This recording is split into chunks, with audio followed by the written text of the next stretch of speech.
Alright, here to do my predictions for Dreams 1. One of hopefully many. It's almost a typical Pride card, as you think. There's a couple of missed matches, and there's a couple of really good fights, which is, I think, the old Pride trademark. 2 super fights, 7 tournament fights. I'll tell the super fights first because they're easier to predict, I guess, and they're first on my list. Okay. Starting from the bottom, working my way up. This is the bottom according to MMA Playground. Mirko Cro Cop Filipovic versus Tetsuya Mizuno. I haven't really seen a lot of Mizuno. From the few little clips I found and a few pictures I found, looks like a blown up heavyweight, by which I mean a guy who probably should be fighting at heavyweight, carrying around a lot of extra body weight that he does not need, and he still only weighs about 215 pounds or so. So I'm going with Cro Cop. From what I see, Mizuno seems almost like he fights like a kickboxer, but he seems to have some kind of a grappling background. Perhaps, I would assume, since he is Japanese, I'm thinking it's probably judo, but I don't know. Cro Cop, though, knockout first round pretty easily. I mean, Mizuno doesn't seem to have a lot of KO power. He does have good striking, but he doesn't seem to be terribly fast. I don't think he can hurt Cro Cop, basically. Even the Cro Cop that we saw in the UFC, I think, could probably take Mizuno. And hopefully we'll see a better Cro Cop with his nose fixed. Not to blame the nose, but just saying, with the nose fixed, we should see a somewhat better Cro Cop. Hayota Maha Sakura versus, I'm going to try and pronounce his first name. I've seen him fight before, but Momna or whatever. I'm taking Sakura by judge's decision. He's going to be the smaller man in this fight. He's going to be shorter. He's probably going to weigh less. He's going to be like a naturally smaller man. Fights at 160 something. I don't know what off the top of my head, but Sakurai should be better in all aspects than Momna, pretty much. That being said, Momna very well rounded. He's a good grappler. Got some good striking. I don't think he gets finished. I just think Sakurai takes the decision just because he's Sakurai.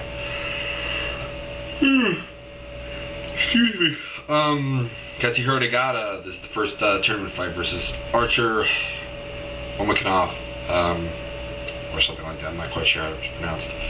I'm taking Archer in this because it's basically a clash of Sambo versus wrestling. I think they're kind of even on the feet. I think their literal submission games are fairly similar. But I'm a big believer that there are a lot of people who are going to favor Nagata in this because of the wrestling instinct and that he can take him down and hold him down, but I don't think he can. Omakawa Kanov is a pretty strong guy in his own right. I think he can get on top, and I don't think he can finish Nagata because I think there's going to be some transitions in this fight, and he's going to probably go for more position than ground and pound, but I think Omakanov by unanimous decision is the call I'm making. It might go split because it's in Japan, and I don't know if you ever want to pick against a Japanese fighter in a close fight and decision, but still. Mitsuhiro Ishida versus Byung Boon Kin. We saw Kin fight against, of course, Shinya Aoki at Yoronoko. We of course saw Mitsuhiro Ishida fight Gilbert Melendez at Yoronoko. Kin looked impressive from a grappling standpoint, but I just don't think off his back he offers anything that Ishida's going to have that much of a problem with. And if Aoki can continuously take you down and put you on your back, I think probably Mitsuhiro Ishida can. And I see Ishida, I don't know, he might finish him maybe, just because we didn't really see what Kin brings in terms of ground and pound defense and how much damage he can take, because that's not Aoki's style. But I don't know. I'm going to take decision. I'm going to err a little bit safe on that one after taking Archer in the previous fight, which was a bit of a risk. So I'm going to go with that, with a unanimous decision for Mitsuhiro Ishida. Next, Andre Ahmad Dida taking on Eddie Alvarez. Dida, of course, both these guys like to strike. I think Dida is the quicker and more technical striker. I think Alvarez might carry a little more power in his hands. Alvarez, I think, is a little bit better with his hands, but I think Dida is better overall at striking. I also think Dida has the better gas tank of the two. Alvarez is the better wrestler, or at least in theory. We've never seen Alvarez really go for his wrestling in an MMA fight, but he does have a decent wrestling pedigree. And he should, if he needs to, be able to take Ahmad down. This being said, I don't think he will. I think he's run into trouble on the feet before and hasn't gone for the takedown. So I'm going to go with Andre Ahmad Dida. I'm going to say unanimous decision because I don't think he can finish Alvarez. Alvarez is going to be a lot bigger, and he is going to be used to being hit very hard. So I'm going to go with the decision. Joachim Hansen versus Katsuya Boku. I'm a Hellboy nut hugger, to be quite honest. I'm taking Hellboy via strike and stoppage in the second round. Boku very, very well rounded. He's good anywhere it is. He's a game fighter, but at the same time, he seems to be kind of lacking those natural tools that you look for in a fighter a little bit. Almost like if you're entirely unathletic and you fight an athletic guy and you train hard and you really are technically sound in everything you do, you still probably can lose because you're looking at just kind of you're looking at an uphill battle against a naturally gifted fighter, and that's kind of what Boku reminds me of. Taking, like I said, Hansen's second round stoppage. Next up, Luis Buscape Firmino versus Kazuki Maeda. Maeda is possibly the best fighter at 155 pounds to have a losing record. I'm not sure what that says, but I'm just putting that out there. Okay, Buscape, better fighter for sure. I think he's the better striker. I think he's the better grappler. I think Maeda is the best wrestler, at the very least, at his weight class. Possibly an MMA altogether. I think he can take Buscape down, but Buscape is a pretty big fighter for the weight class. He's a strong fighter. And the thing I like about Buscape is, though, he can get really complacent when he's on top.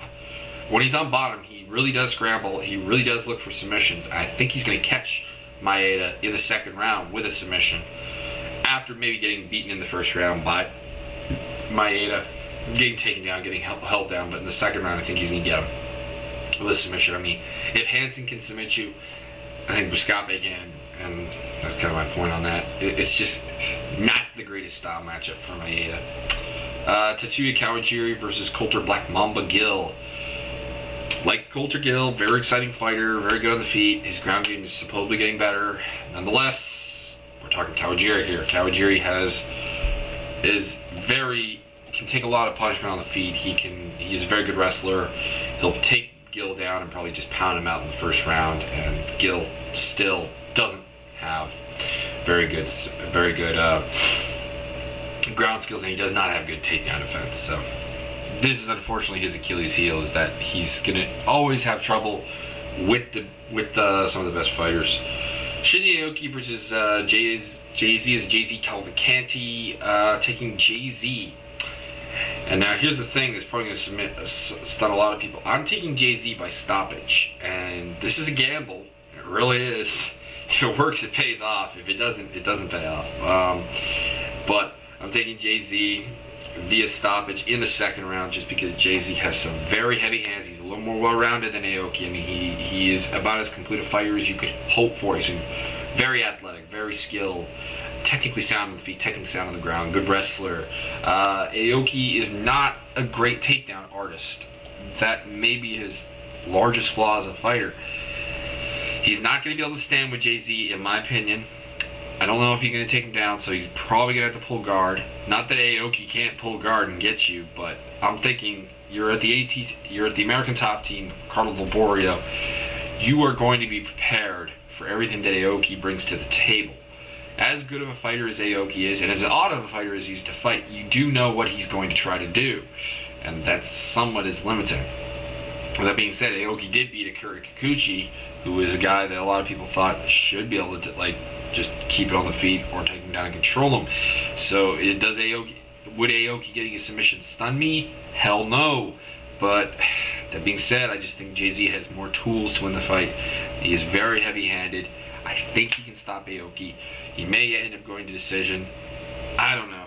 It's a gamble fight, but I think it's a gamble either way you pick this fight, and that's why I'm more okay with picking Jay-Z by decision, because I think it's a gamble, or by stoppage, because it's a gamble to say Jay-Z's going to win a decision, because anytime you go into a decision against a Japanese fighter in Japan, there's always a chance if it was a close fight, kind of like Nagata versus Archer Okanhanov, which might go against me because Nagata might win the decision if it's a close fight.